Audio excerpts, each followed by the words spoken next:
What's up, YouTube, man? It's Chris here, man, aka Chris Bond, and we back with another video, man. Today we got EST Gee's deadliest war in Kentucky. You feel me? As you know, I live in Louisville, Kentucky.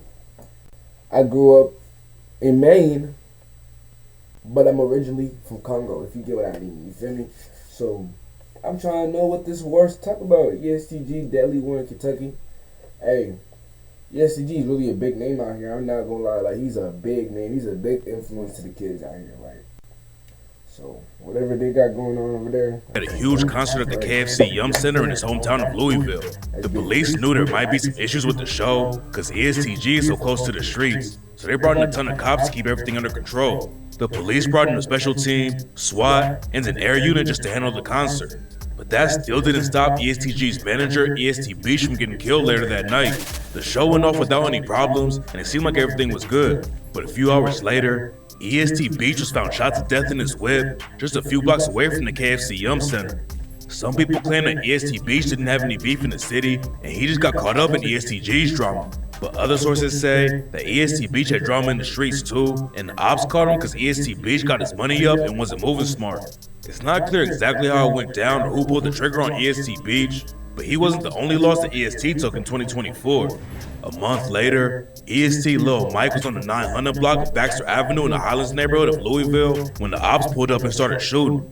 Lil Mike was pronounced dead at the scene, and his homie was rushed to the hospital, but the doctors couldn't save him, and he died later that night. Another dude got hit during the shooting, but someone drove him to the hospital, and he made it out of the situation alive.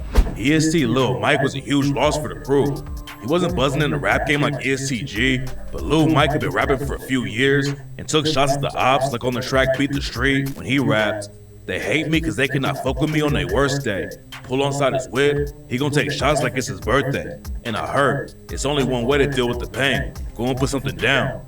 And on the track Fill the Void, Lil Mike raps, you know your ass ran when he got slumps. No way you making songs. If I blow this pipe, then best believe bro and them gon' sing along. He only a gangster on IG. Shit, we gon' raise his tone. Or it might be bullshit. I don't know. I'm still gon' send him home. Before I started rap, I've been a threat. And I'm gon' get active everywhere else but the internet.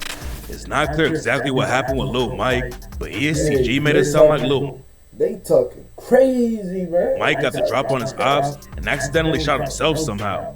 On the track RP Lil Mike, EST Gee raps, RP Lil Mike took his own life, drawing down on his opponent. Their eyes was closed. They wouldn't know. They just heard the faux Nick throwing. Even after he fell from shooting himself, you scared to walk down on him. He was like 14 sliding with Lil Green, putting bread on your big homie. Losing EST Gee and Lil Mike back to back was tough, and some sources claim that EST lost 2 more members in 2024. Rap fans and even people in Louisville were shocked to what was going down, because most of them have no idea about the crazy history of EST's beef in the city. EST is based in Newburgh, which is in the southeastern part of Louisville. Back in the day, EST Gee and some other dudes had ties to some guys on the west side who rep the Victory Park Crips. A lot of people think that Louisville only has a few gangs, but there's smaller sets all over the city, and even the cops know that there's over 30 different crews in Louisville. A dude from the West End who reps H-Block, named H-Block Duke, got some clout when he started dissing EST. But H-Block isn't the only set that EST has issues with. According to some sources in the city, EST's drama with the 9 is way deeper and goes back a long time. But before we break down the beef, we gotta go back to when the ops almost killed EST Gee. EST Gee came up playing football and was a star linebacker for his school. He said that everyone growing up played sports because it was the only thing to do in his neighborhood except be in the streets.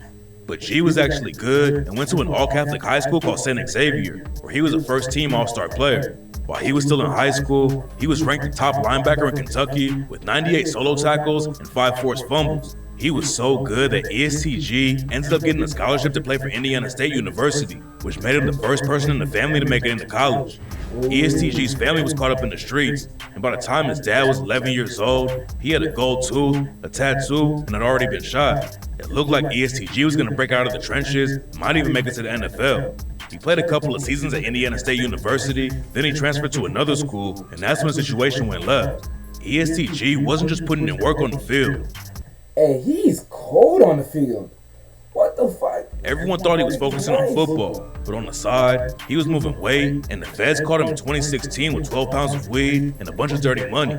EST Gee lost his scholarship when he caught the drug trafficking charge, and he was also facing a 10-year prison sentence. Luckily, EST Gee's lawyer kept him out of prison, but his plan of going pro with football was gone overnight after he lost his scholarship. So EST Gee went back to Louisville and started trapping full time. He said, anything that a nigga feel like a street nigga's supposed to do, I done did it. But he was on house arrest for the drug trafficking case. And that's when EST Gee decided to start rapping. He was watching Lil Baby perform on TV, and after that, EST Gee set up his own studio in his crib and started dropping music. Louisville has a big rap scene, and one of the dudes who pushed EST Gee to keep it going was his homie YOG Peso. EST Gee and YOG Peso played football together in high school and had been tight for years. And in 2018, they linked up in the studio for the track The Come Up. YOG Peso is from the West Side and allegedly reps the Victory Park Crips, and it didn't stop him from being cool with EST Gee. But that all changed when a dude named Big O was shot and killed. Big O was a football coach who had a lot of love in the city, and he also started a studio and business called Quality Over Quantity Media. But in July 2019, the cops responded to a shooting outside of the studio around 6:30 p.m. and found Big O laying in the parking lot with bullet holes in him.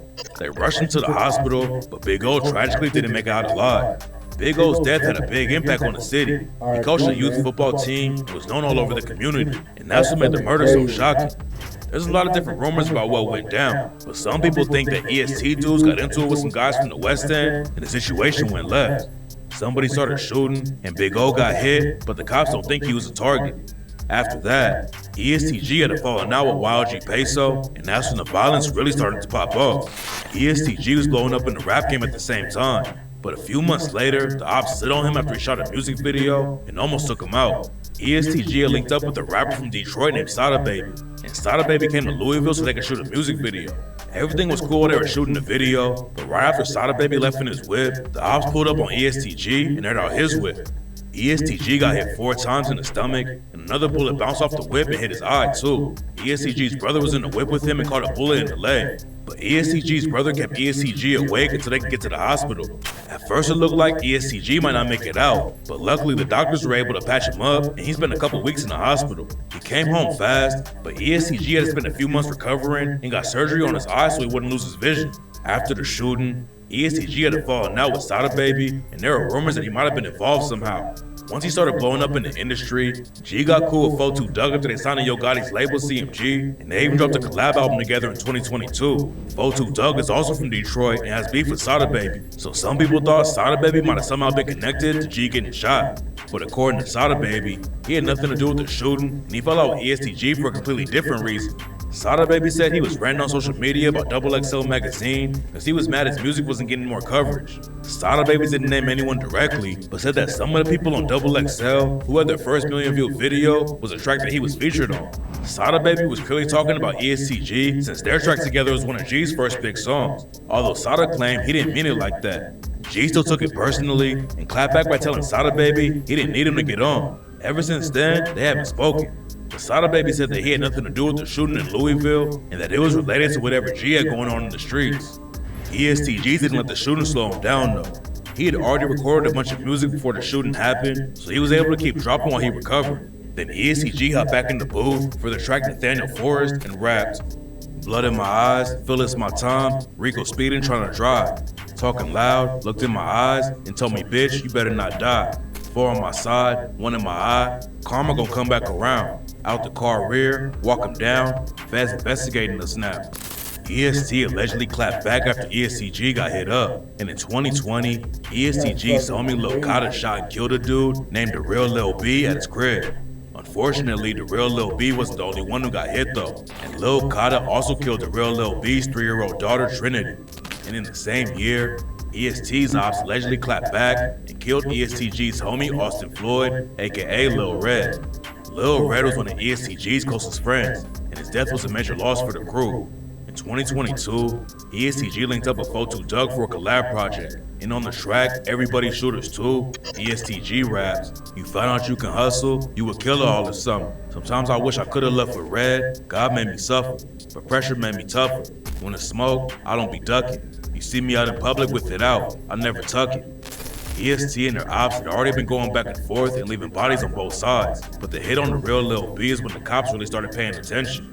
The cops were already working on the case, but there was more violence in the streets before they did anything about it. A few weeks after Lil Red got killed, a dude from the west side of the city named Reginald Johnson was shot and killed.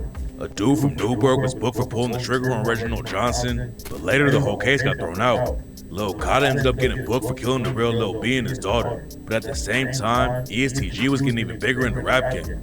In 2021, he signed a huge deal with Yo Gotti and the CMG record label, and EST Gee kept taking shots at his ops in Louisville on tracks like Lick Back when he rapped, "I talk so much shit, I need a tic tac. I got 5,000 for you.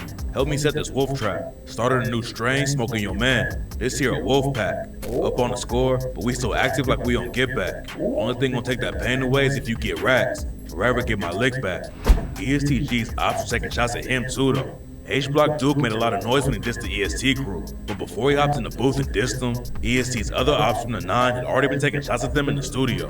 While Lil Cata was fighting the case for killing the real Lil B and his daughter, the judge set his bond at $1 million, and on the track Sky Dweller, EST Gee rapped, "I got pending cases and one bond that still need paying. They want $1 million for Lil Cata. Know I'm coming to get you, baby. Know my heart might get me killed, but it got me here. So risk, I'm taking."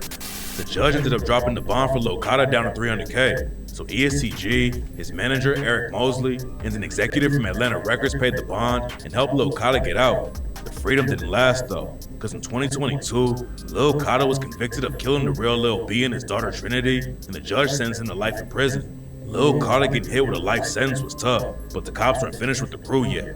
In 2021, they indicted 10 alleged EST affiliates, including EST Gee's manager, Eric Mosley. The feds raided Eric Mosley's hotel room and found a kilo of cocaine, a couple of guns, and $100K in cash. And they claim that the EST crew were running drugs all over the place.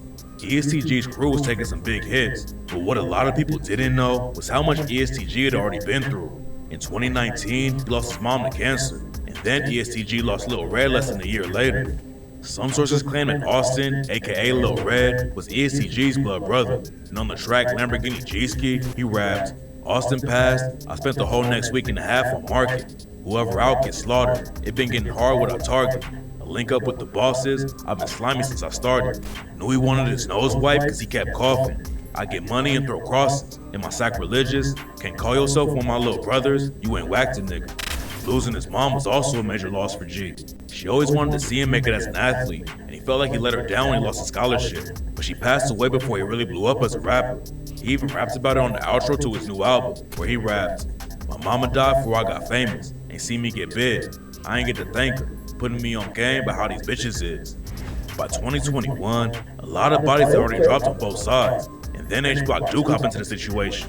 He dropped the track EST, Everybody Shot Together, and rapped, "We get on EST for free. Ask Gee about the freeway. We the reason for his bad eye, and that zipper on his stomach, and a couple of his dead homies." H-Block Duke took the disrespect up a level when he used the footage from EST Gee's shooting and recovery in the music video for Everybody Shot Together. H-Block Duke claimed that EST Gee was taking shots at him first, and that's why he dissed him. But some people think H-Block Duke was trying to get some buzz on his name by dissing EST Gee. Sources say that EST's beef with other crews from the west of Louisville is way more serious, and EST Gee took more shots at them at the end of 2021 when he dropped the track Bloody Man and rapped, "Everybody in the city tried to go against me. I stood my ground. Get him now, shoot back out of town, trying to make my brother proud. By putting another sucker down, what's up now? Niggas woofing, but they don't make no sound. They know we hunting hounds." 2021 was a wild year for EST Gee and the rest of the crew. They got hit with a Fed case, they were still beefing with their ops in Louisville, and the whole time, EST Gee was making huge waves in the rap game. Linking up with Yo Gotti and the CMG label was a big win for EST Gee. But after Young Dolph got killed and people started connecting Yo Gotti to the hit, rumors started flying that EST Gee wanted off with the label and wasn't rocking with Yo Gotti anymore. People thought that EST Gee was a big fan of Young Dolph. Dolph getting killed shook up the whole rap game, and a lot of people immediately thought Yo Gotti was involved with the situation. Yo Gotti and Young Dolph have been beefing for years. Street rumors say that Gotti's brother, Big Jug, is the one who put a bag on Dolph's head. Eventually, the cops tracked down the dudes who pulled the trigger on Dolph, and one of them admitted that Big Jug is the one who paid for it. After all the new info started coming out, people were spreading rumors that EST Gee was done with Yo Gotti and CMG. The story was all over social media, and eventually, EST Gee had to hop on IG to clear everything up.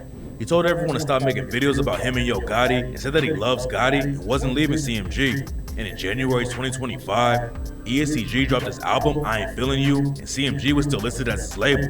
But while EST Gee was keeping it pushing in the rap game, his homies in Louisville were still caught up in some major drama, and it doesn't look like it's gonna slow down anytime soon. The war has been going on for years already, and 2024 was one of the most active years in the city. EST Gee has lost a lot of people, but he's still taking crazy shots at the ops on tracks like RIP Lil Mike when he raps. Different when you leave the spot without a thought of getting back.